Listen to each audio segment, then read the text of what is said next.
सर्वांना माझा नमस्कार। आज इथं उपस्थित असलेले सर्व मान्यवर, त्याचप्रमाणे सर्व कलाकार, बाल चित्रकार, सर्व समस्त कलाकारांना माझा नमस्कार, प्रणाम। खरंच त्या ठिकाणी जगामध्ये म्हटलेले आहे की ज्याच्या अंगी आणि बऱ्याच महात्मांनी, विचारवंतांनी सांगितलं आहे की माणसाच्या जीवनामध्ये करुणा असावी, पण आमच्या ताईसाहेबांच्या अंगी त्यांच्या नावामध्येच करुणा आहे की त्यांच्या करुणा, त्यांच्या छत्रसावलीमध्ये आजच्या ह्या काळामध्ये खूप छान कलाकार त्यांनी घडत आहात। मित्र, तुम्हाला सांगण्यास मला अभिमान वाटते, मी बोलताना 3-4 तास सहज बोलू शकतो, परंतु पहिल्या काळामध्ये जसं कलाकारांना राजाश्रय होता, म्हणून या कला ह्या महाराष्ट्र या जगामध्ये भूतलावरती अवगत झालेला आहे आणि त्याचा संदर्भ, त्याचा अभ्यास हा विचारवंतांनी, हा सर्व लेखाजोखा पुस्तकांमध्ये, धड्यामध्ये जे आपल्याला लेसनमध्ये मिळत असतो। परंतु त्या कलेच्या माध्यमातून आज अनंत लोक, प्रत्येक लोक शिकत गेले। तुम्हाला लहानपणी माहित असेल त्या ठिकाणी, तुम्ही 4वी-5वी मध्ये, 7वी-8वी मध्ये असेल, तुम्हाला त्या ठिकाणी हडप्पा संस्कृती कशी होती, दळवी शैली कशी होती, अशोका स्तंभ कसा होता, नागर शैली कशी होती, ते कदाचित तुमच्या नजरेतून गेलं असेल, कदाचित आताच्या त्या अभ्यासामध्ये नसेल, परंतु या सर्व शैली म्हणजे कला, मग कला ही सप्तकला आहे की ती 64 कला आहे, खूप काहीतरी कला आहेत, पण आपल्या जीवनामध्ये किमान आपण 7 कलांचा उपभोग करत असतो। सर्वप्रथम आपल्या सर्वांना लहानपणी ज्यावेळी बाळ जन्माला येत असतं त्यावेळेला त्याला कोणती कला माहित असते, ठीक आहे? तुम्ही बघितलं असेल, तो घरामध्ये रांगत असतो, रांगत असता त्या ठिकाणी तो वस्तू का आई त्याला खेळायला देते आणि ते खेळता खेळता त्या ठिकाणी त्या कलरची त्याला नॉलेज होत असतं, वस्तुकांची त्याला नॉलेज येतं, म्हणजेच त्या ठिकाणी त्याला कलेच्या आत्मसात होतं आणि त्या कलेसोबत त्या भिंतींवरती तो काहीतरी गोलगोल गोलगोल करतो, कधी लादीवरती कधी भिंतीवरती करतो। म्हणजे मुलगा जन्मताच आल्यानंतर आई बाबा त्याला फोटो दाखवतात, बघ हे देव बाप्पा आहे, हे बघ हे तुझे आई आहे, तुझे बाबा आहे। मग हे आता आई बाबा हे सर्वजण दाखवतात फोटोच्या माध्यमानं, म्हणजे चित्रांची ओळख होते, चित्रासोबत त्या ठिकाणी अक्षराची ओळख निर्माण होत असते। म्हणून तुम्हाला सांगितलं, लेकरांनो जरा व्यवस्थित ऐका, कारण की लहानपणीची सर्वात मोठी जर शब्द असेल, भाषा असेल, ती कला आहे आणि कलेला कोणत्याही भाषेचं काना, मात्रा, उकार, ग्रामरची गरज नाही, ती कोणत्याही शैलीत कसेही आपण मांडू शकतो। परंतु ज्या वेळेला तो मुलगा लहानाचा मोठा होत असतो, तो सगळ्यात आधी त्याला त्या ठिकाणी ते आई त्या वस्तुकाच्या, चित्राच्या माध्यमाने त्या अक्षराची ओळख दाखवते। शिक्षिका देखील त्याचप्रमाणे करतात। आता कमळ जर त्याला लहानपणी जर त्याला सांगितलं, बघ हे कमळ आहे, पण सर्व त्याचं चित्र काढून दाखवलं नाही, त्याला कसं कळणार आहे, हे की नाही? जर त्याला साखर खायला दिली तर तो लगेच सांगतो गोड, हे की नाही? आणि मिरची दिली म्हणजे तो गोड आहे असं नाही, त्याला खाल्ल्यानंतर जे वेदना होतात त्या वेदनातून त्याची ती भाषा निर्माण होते आणि त्याला कळतं की खरंच हे काय आहे। म्हणून आपल्याला सर्वात आधी चित्रकलेचं ज्ञान निर्माण होत असतं। चित्रकलेच्या ज्ञानातून आपल्याला अक्षराची ओळख होते, भाषेची ओळख होते, अभ्यास कसा सोपा करावा हे देखील आहे। आणि आताच्या ह्या तंत्रज्ञानाच्या युगामध्ये, कोरोनामध्ये आपण सर्वांनी बघितलं की शिक्षण हा किती कमी झालेला आहे। पहिले 100% आपल्या शाळेमध्ये होता, परंतु आता सध्याला 100% अभ्यास आहेच नाही, आता फक्त 50% म्हटलं तरी चालेल। आणि आताचे लेकरांपेक्षा आई बाबा जास्त शिक्षण करतायत, कारण की मुलगा जातो शाळेमध्ये, टेन्शन घेतो, आई आणि बाबा म्हणतात बाबा त्याचे जे चॅप्टर बाकी, त्याचं ते लेसन बाकी, त्याचं लिखाण बाकी, त्याचं ग्रामर बाकी, त्याचं हे बाकी, मला काही ते घराचं काम करायचं, यांचे काम करायचं, आणि ते पोरायचे काम। म्हणजे खरं बघितलं ना लेकरांनो, आई शिक्षण जास्त घेत आहे। खरं सांगतो, मुलगा देतो परीक्षा, पण टेन्शन असतं आई बाबांच्या चेहऱ्यावर ते लेकरं हो, आपल्याला ते जाणीव नाहीच आहे। आणि सर्वसाधारण शिक्षण करत असताना जेव्हा आपण आपल्या हाती पुस्तक घेत असतो तर आपल्याला झोप येते लगेच, हे की नाही? माई सांगते याला ना काहीतरी प्रॉब्लेम आहे, मग एखाद्या बाबाकडे जा, एखाद्या ब्राह्मणाकडे जा, घरामध्ये पूजा आहे का, घरामध्ये बरोबर आहे का नाही आहे, हे डोक्यामध्ये नाही त्या गोष्टी त्या ठिकाणी खाली दिमाग सैतान का घर। परंतु मुलांच्या मानसिकतेचा आपण जर विचार केला, चाइल्ड पॉलिसी सर्वांगीण विकासाच्या नावाखाली ते महाराष्ट्र शासन 2009च्या कलमाच्या अंतर्गत मुलांना कायदा हक्क त्याने मिळायला पाहिजे, पण त्यासोबत त्याने कलेचं ज्ञान पाहिजे तेवढा अवगत शाळेला देता येत नाही। कारण की तास किती आहे, पहिले 45 मिनिटाचा एक तास असायचा, नंतर 30 मिनिटाचा, आता 25 मिनिटाचा। ज्यावेळी टीचर शाळेमध्ये वर्गामध्ये येत असते ती लगेच काय करते ठिकाणी मुलांना कंट्रोल करता करता 5-10 मिनिटं चालले जातात आणि त्यानंतर सुरुवात करते तेव्हा तो बेल वाजून जात असेल. मग ती माय माऊली कोणताही गुरु असेल त्याला किती ज्ञान देता येईल. आणि ज्यावेळेस शाळेमध्ये स्पर्धा होतात त्या स्पर्धेमध्ये मुलांना वेळ किती पुरेसा मिळत नाही. अर्धा तास 1 तासामध्ये संपवायचं असतं, ऍक्टिव्हिटीज करायचं असतं, पण मुलांची जी स्वतःची आतीची कळा ती बाहेर येत नाही. मग त्यावेळेला काय म्हणतात की तुमचा मुलगा चरचर करतो, खूप मस्ती करतो, धिंगाणा करतो, परंतु आजचा मुलगा हा एवढा बिझी झालाय की सकाळपासून झोपेपर्यंत तो किती अभ्यासाचा ताण तणावात असतो. परंतु कला ही माणसाला डिप्रेशन मध्ये जाण्यापासून वाचवते. सर्वच लोक डॉक्टर आणि इंजिनियर होऊ शकत नाही काय. आणि प्रत्येकाला वाटतं मी 10वी झाल्यानंतर मुलांना विचारा प्रश्न, तुला काय व्हायचं? मला डॉक्टर, मला इंजिनियर, मला सीए व्हायचंय, मला ना असं बनायचंय. पण असं कधी म्हणता का मला कलाकार बनायचंय? कारण की लहानपणापासून आपल्यावरती भिंडवले गेलेलं आहे की कलाकार काय स्पर्धेमध्ये कोणती स्पर्धा आहे? चित्र तिकडे मॅथ्स आहे, हा सायन्स आहे, जा सायन्स, हा जा. पण कला म्हटलं तर सोडून देतात. परंतु ज्या वेळेला मुलगा शाळेच्या ताणतणावात किंवा परीक्षेच्या वेळेला अभ्यासामध्ये ताणतणाव होतो, मग तो काय तो विचारात पडतो, स्ट्रेसमध्ये त्याला झोप लागते, मग त्याचं पोटात दुखतं, मग त्याचं डोकं चालत नाही, मग ते घरातल्या विविध प्रकारच्या पूजा तयार होतात. परंतु त्यांना एखादा डॉक्टर मिळतो कर्मोदय सारखा, मग ते सांगतात कसं कृष्णासारखे फक्त चांगले रस्ते दाखवतात, म्हणजे अर्जुनाला आहे ना, तसं त्यांनी तुम्हाला रस्ता दाखवलेला आहे की हा समुद्र आहे, या समुद्रात तुम्हाला तुमचं अस्तित्व निर्माण करायचं आहे.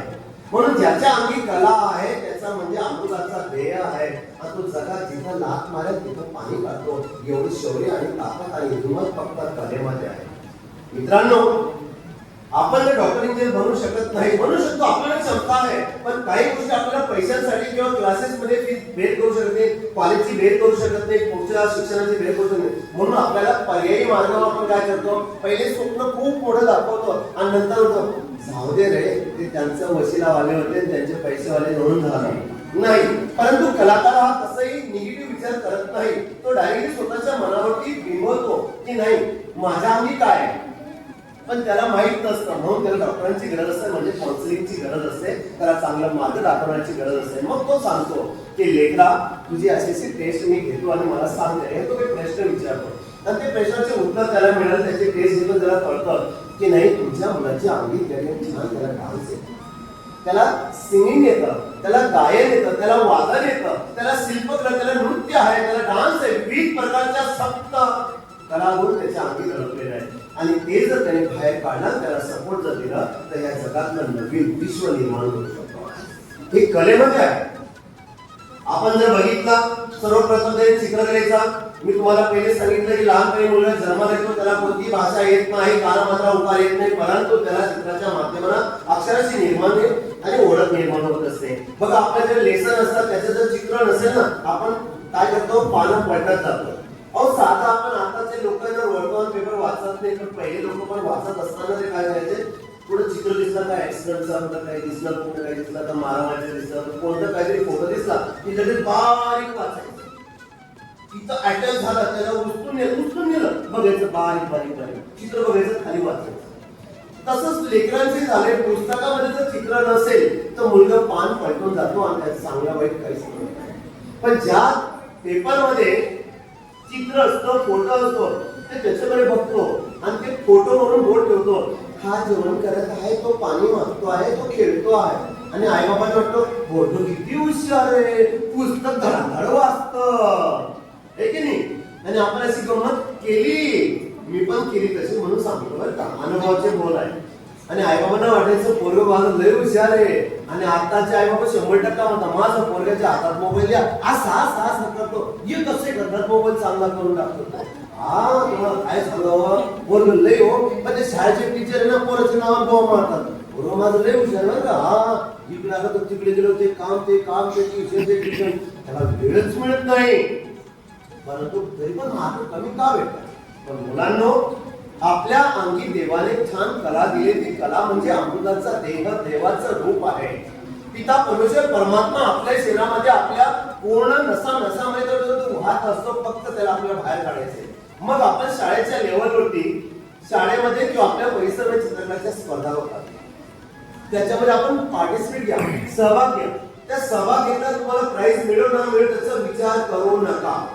बघा शेतकरी तुम्हाला माहिती आहे का, तुम्ही शहरात आहे, मी शेतकऱ्याचा पोरगा आहे, तो शेतामध्ये बीज टाकतो, ते येईल का नाही येईल मोठं होईल माहिती नाहीये. कधी चांगली मशागत केलेली असते, परंतु काळानं आघात घातला त्या ठिकाणी लगेच पाऊस जास्त आला तर वाहून जातो. कधी कधी पाऊस पडतो बियाणं जळून जातं, पण शेतकरी हरत नाही. पण शहरातला मनुष्य लवकर हरून जातो, मार्क कमी मिळाले,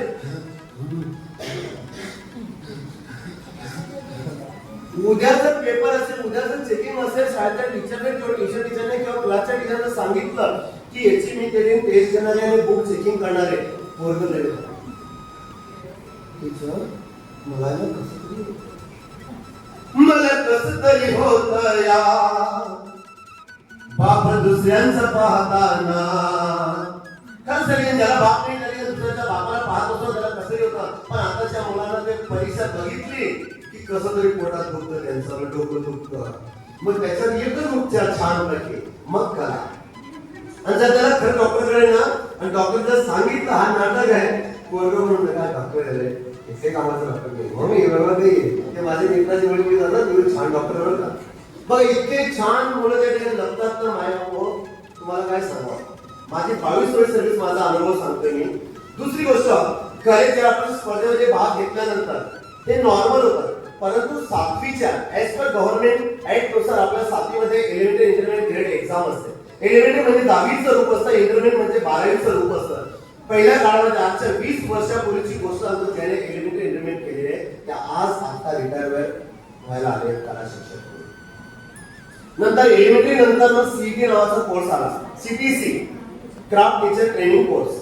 हा 1 वर्षाचा कोर्स होता, पहिल्या काळात 2 वर्षाचा होता, आता सध्याला 1 वर्षाचा आहे. तो जर झाला तर ते ड्रॉइंग टीचर म्हणून एब्रोड. परंतु काळानुसार संख्या वाढली, शिक्षण डिग्र्या वाढल्या, मग काय केलं शासनाने की एलिमेंटरी झाल्यानंतर मुलाला फाउंडेशन करणे म्हणजे पायाभूत वर्ग.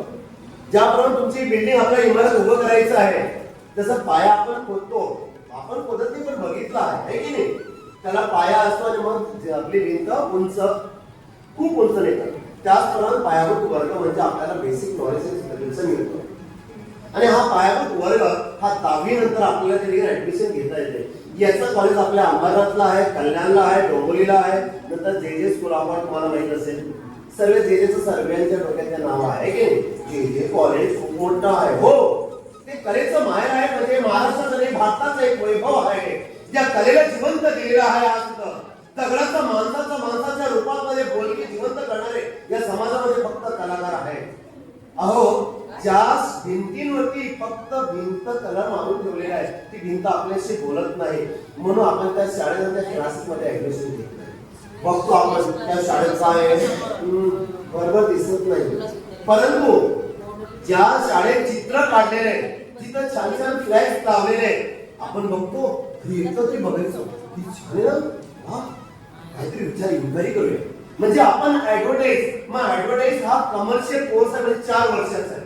परंतु आपण फाउंडेशन झाल्यानंतर 12वी नंतर एक एटीडी असतं, म्हणजे art teacher diploma. Art teacher diploma म्हणजे एटीडी हा 2 वर्षाचा, फाउंडेशन 1 वर्षाचा. हे 12वी नंतर आपण एटीडी करायला हवी. आणि ते केल्यानंतर आपण कोणत्याही शाळेमध्ये आपण आर्ट टीचर, जसा मी बनलेलो आहे असं आपण शिक्षक बनू शकतो. आणि या आर्ट टीचरसाठी जास्त खर्च लागत नाही.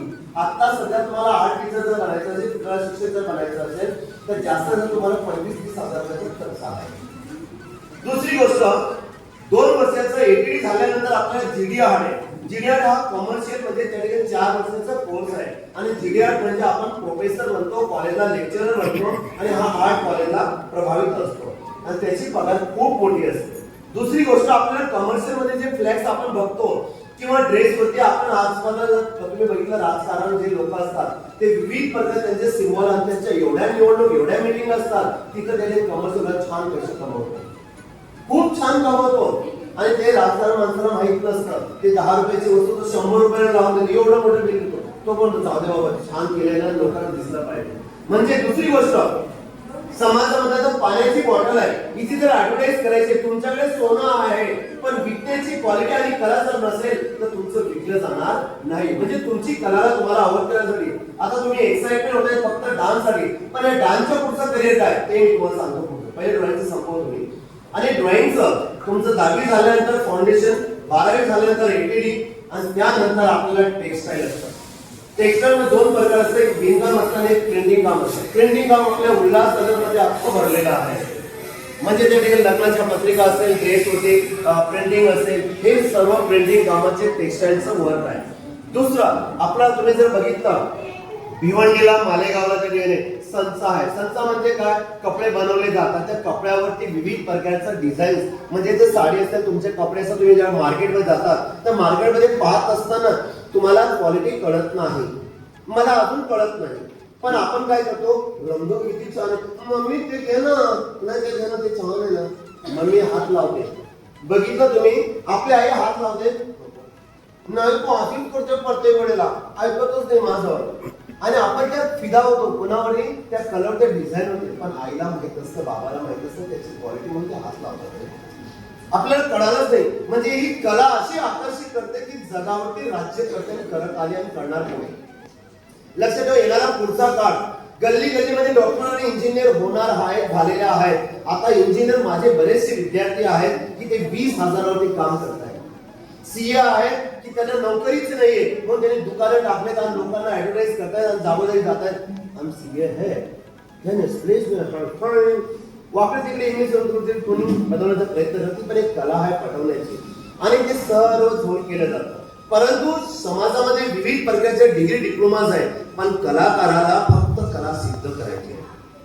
मग तुमचं जिडियाट नंतर तुमचं कमर्शियल असतं, जे आज पूर्ण उल्हासनगर नाही, पूर्ण मुंबई, पूर्ण हे जग त्या कमर्शियलवरती अवलंबून आहे. आता एखादा प्रोडक्ट तुम्हाला काढायचा आहे, सारा तुमची झेंडूची बाटली आहे, झेंडूबाम आहे ना, आता झेंडूबामची जी बाटली आहे तिचं डायरेक्शन, तिचं ड्रॉइंग, तिचं कंपोज, तिचं कमर्शियल, त्याचं स्केच हे करून एका आर्टिस्टला दिलेलं आहे आणि ते लाखो रुपये मिळवलेले आहेत, आणि त्यानुसार ते कमर्शियल मार्केटमध्ये चालतो. त्याचे विविध प्रकारचे फ्लॅक्स असतात आणि तो 4 वर्षाचा कोर्स आहे.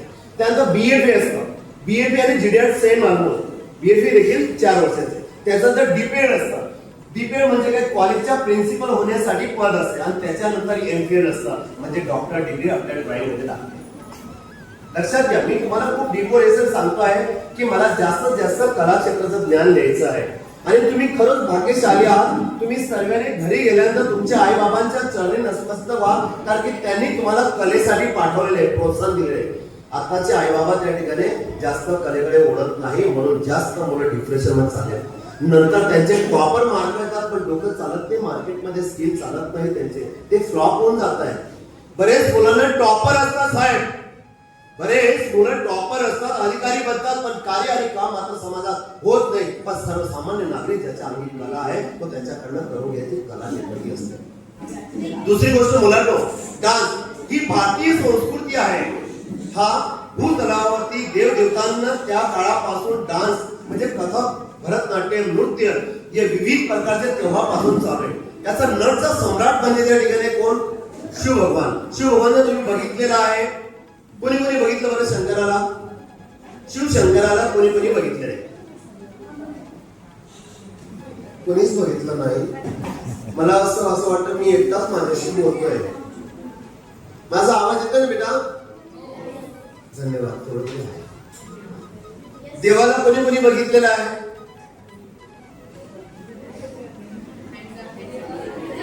यस, काय हरकत, त्याचं उत्तर मी सांगतो, काही हरकत नाहीये. जास्त वेळ जर बोलायची वेळ मिळाली असेल तर लई माझी बोलत असतं, लई हसवलं असतं. वेळ कमी केला, मी कमी वेळात तुम्हाला. देवाला तुम्ही आणि मी कोणीही बघितलेलं नाही, पण तरी आपण देवाला मानतो, कारण की देवाचं इमॅजिन, मेमरी, स्मरणशक्ती, कल्पना शक्तीला म्हणजे क्रिएटिव्हिटी, ऍबस्ट्रॅक्टला आपण त्याने वाव दिलाय, आणि त्या वर्णनावरून त्या आर्टिस्ट लोकांनी कला काढली, चित्र काढलेले, म्हणजे सारी सृष्टी नसमस्तक होते कलाकाराच्या समोर. आलं का?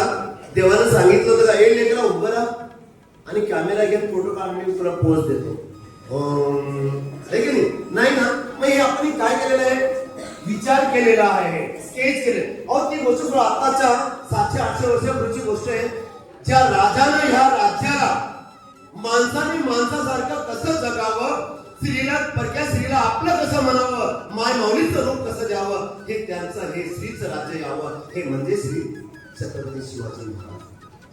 त्यांना देखील तुम्ही बघितलं आहे का? त्यांना न बघता जर आपल्या अंगात एवढं शौर्य दाटून येत असतं, त्या हत्तीचं बळ येतं आणि अख्खा आपण काही पुढे जाऊ शकतो. पण त्यावेळेला त्यांच्यासोबत ज्या मावळ्यांनी सोबत राहून बघितलेले त्यांना किती शौर्य वाटत, किती अभिमान वाटत असेल, बरोबर आहे की नाही? मग आपण न पाहता म्हणतो छत्रपती शिवाजी महाराज की. आम्ही बोललो कसं आहे तरी आपल्या रक्तामध्ये येतो. म्हणजे ही महाराष्ट्राची भूमी, संतांची भूमी, संघर्षाची भूमी, हेच आपल्याला आपल्या संस्कृती आणि आपले हे सर्व आपल्याला करतात. म्हणजेच आपल्या कलाकारामध्ये त्या ठिकाणी कला ही दडलेली आहे, ते आपल्याला बाहेर काढता आली नाही. दुसरी गोष्ट, आता डान्स जर म्हटलं तर ज्यावेळेस शंकरानं देवानं त्या ठिकाणी विविध लोकांनी देखील त्या ठिकाणी स्वर्गामध्ये नर्तिका नाचल्या त्या ठिकाणी, आणि ते देखील ते कला तेव्हापासून उतरत आहे. ही आजची कला नाहीये. नाही तर आजचं काय बोलू, लग्नामध्ये गेले का ते कोणते कोणते डान्स करतात तेच कळत नाही आपल्याला. काहीतरी वापरत तिकडे हातपाय हलवतात आणि लोकांना वाटतं भाई गो पोरगं किती छान डान्स करतो, आहे की नाही? आमचं पोरगं डान्स पहिल्यापासून आहे, आमच्या रक्तामध्ये भिनलेला आहे ती कला. पण आता तुम्हाला सांगतो, याचे नृत्य आहे, याच्या तुम्हाला किमान 5 एक्झाम असतात, 5 परीक्षा असतात शाळेच्या लेवलवरती. आणि वयाच्या 5व्या वर्षापासून त्या मुलाला त्याचं ज्ञान घेऊ शकतात, प्रवेश घेऊ शकतात. त्याच्यामध्ये ऍडमिशन घेतल्यानंतर त्याच्या 5 जर परीक्षा जर झाल्या लेकरांनो, त्याच्या जर 5 परीक्षा झाल्या तर तुम्हाला 10वीला एसीसी एक्झामला तर त्याचे 2% मार्क ऍड होतात.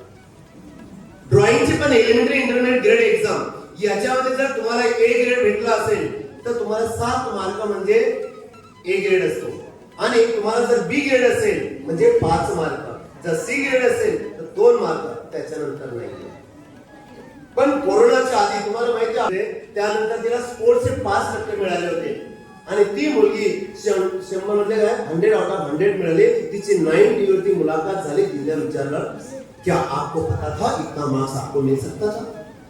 ती मुलगी मी तो विचार केलाच नव्हता. ओके, तो आपको मिला कैसा? वो एक्चुअली क्या है ना, मैंने स्पोर्ट्स किया था, स्पोर्ट्स का मैं नेशनल लेवल पे गया था, स्टेट लेवल पे गया था, उसका सर्वे अटेंड किया, फिर ड्राइंग का मैंने अटेंड किया, उसके बाद मैंने डांस का भी किया था, वो भी दिया, और शास्त्रीय संगीत का भी किया था. ये सब मिला के सारे मार्क्स ऐड होके मैं 100% पहुंच गया. यस, पण आज तरी शास्त्र दिले होते ते डायरेक्टली 2% वरती येऊन गेले, त्यांनी कमी करून टाकले. तर का केलं ते त्यांच्या लेवलवरती त्यांना माहिती. परंतु आपल्याला संगीतामध्ये जेव्हा जेव्हा तुम्ही तुमच्या घरामध्ये ते गाडीमध्ये बसता, तुम्ही शाळेमध्ये बसता, टीचर असो नसो, तुम्ही काय करता घरामध्ये तयारी जरी करता ते मेकअप सोबत. देवाने इतकं छान चेहरा दिले तरी आम्हाला आमच्या चेहऱ्यावरती विश्वास बसत नाही. आम्ही कुठं पाहतो आरशामध्ये, आणि आरशामध्ये बघतो मेकअप करतो छान, है का नाही?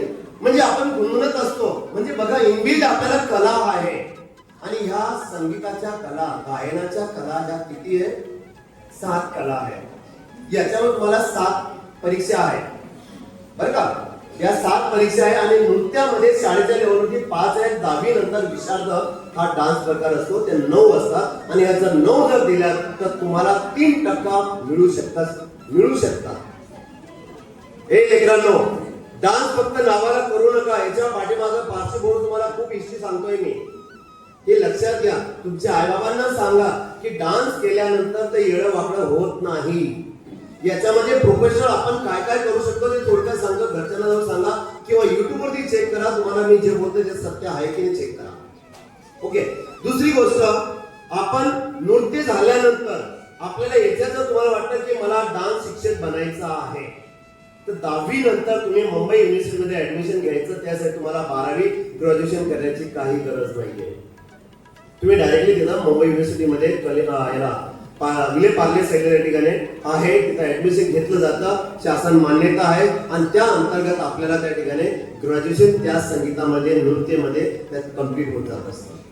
पण किमान आपण 12वी झाल्यानंतर गेला तर तुम्हाला फ्युचरमध्ये खूप बेनिफिट राहणार आहे. आलं लक्षात? मग याच्यामध्ये शाळेच्या लेवलवरती विविध प्रकारचे शिक्षक, संगीत शिक्षक शासनाने मान्यता दिलेली आहे. जसे की बीएड शिक्षक असतात, त्याचप्रमाणे संगीताचा शिक्षक असणं अनिवार्य आहे. म्हणून बघा, आपला कलेला केवढा मान आहे की नाही. दुसरी गोष्ट, ज्यावेळेला आपण तबला, मग आपल्याला वाचता येत नाही, पण शाळेमध्ये टीचर शिकवत असताना किंवा आई जर स्वयंपाक करत असेल, आपण ती ताटली घेतो, वाजत बसतो, म्हणजे खाली पडते आणि कसं छान म्युझिक आवाज येतो ना. किती लोक इथं ग्लास आणि प्लेट खाली पाडतात घरामध्ये. बघा चांगलं असतं की नाही ते खाली प्लेट पाडणं. बघा आवाज छान येतो ते चवला, मी तेच करतो. आणि मी पाडली, मी चालून वेगळं सूर येतो, झाली की संगीत तयार. म्हणून आपल्याला जरी येत नसेल तर आपण त्या टेबलावरती बेंचवरती काहीतरी येडे वागले आपले बोटं ठोकत असतो. म्हणजे याच्यामध्ये लयबद्धता असते, याच्यामध्ये थीम असते. त्या थीम रोज जर आपण करत राहिलो, त्याच्यामध्ये स्कूलच्या लेवलवरती 5वीच्या मुलापासून तर 10वी पर्यंत 5 एक्झाम असतात. एकूण 7 एक्झाम्स असतात, पण 5 परीक्षा हे 10वी पर्यंत असतात, कोणाच्या तबलाचे देखील. आणि त्याचे देखील मार्क 10वीला ऍड होतात. म्हणजे चित्रकला तुमचं, त्या ठिकाणी डान्स आहे, तुमचं तबला आहे, गायन आहे, म्हणजे विविध प्रकारचे जेवढे कला तुम्ही शिकणार आहे त्याचे सर्व मार्क शासनानं 10वीला ऍड होतात. आमच्या वेळेला नव्हते, पण आता आहे. का म्हणायला लागले की मुलांना चांगले मार्क मिळावे, मुलांना त्याने कमीपणा वाटू नये, है की नाही, यासाठी. म्हणून तुम्हाला सांगतो मी, ताईची मी कला बघितलेली आहे. मग ते ताईसाठी आणि सर्व कलाकारांसाठी पुन्हा एक माझ्या शब्दात बोलतो मी. दुनिया में, बघा मी एवढंच बोललो की पूर्ण माझ्याकडे बघायला लागले. हो, माझा आवाज सायलेन्स आहे आणि मुद्दा माईक साईडला ठेवतोय. दुनिया में कितनी कला है, इनकी कला कितनी मान है. दुनिया में कितनी कला है, मेरी कला कितनी कम है. इनकी कला देखूं तो मैं अपनी कला भूल गया. कारण जे आपण दुसरा जर बघितलं तर आपल्याला कळतं की मी किती पाण्यात आहो. म्हणून आपण आरशात जाऊन बघतो, पण आपण स्वतःच्या परिवर्तनाचे विचार कधी करत नाही. दुसरी गोष्ट, कला अमृताची वाणी, ओ सांगावी माझी कहाणी. कला अमृताची वाणी, काय सांगावी माझी कहाणी.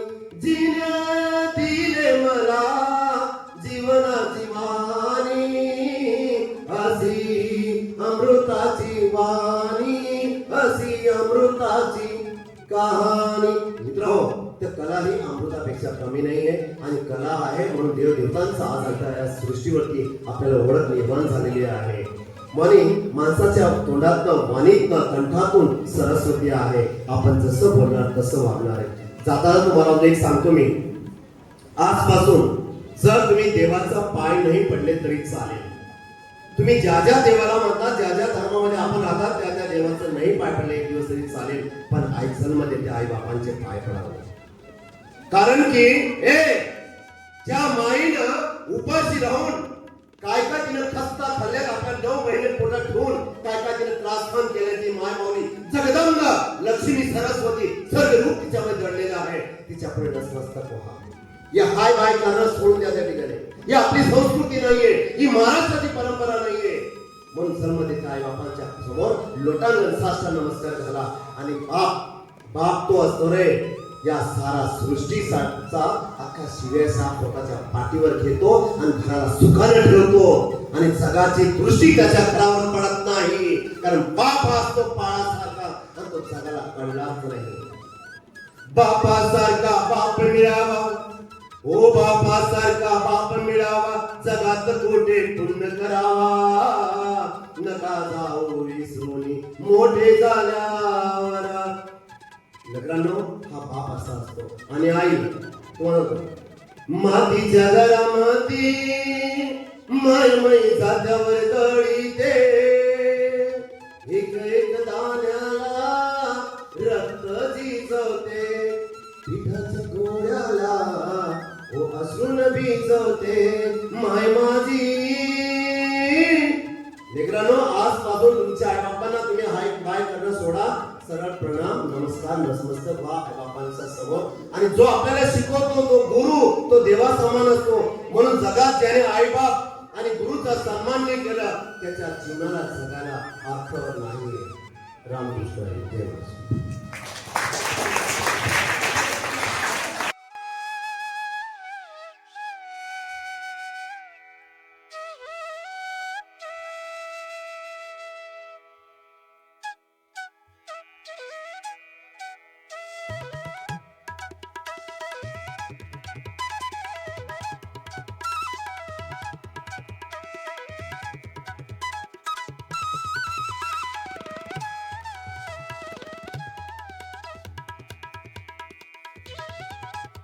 कृष्णारी हाते असं बोललं जाईल. आज आपण त्यांची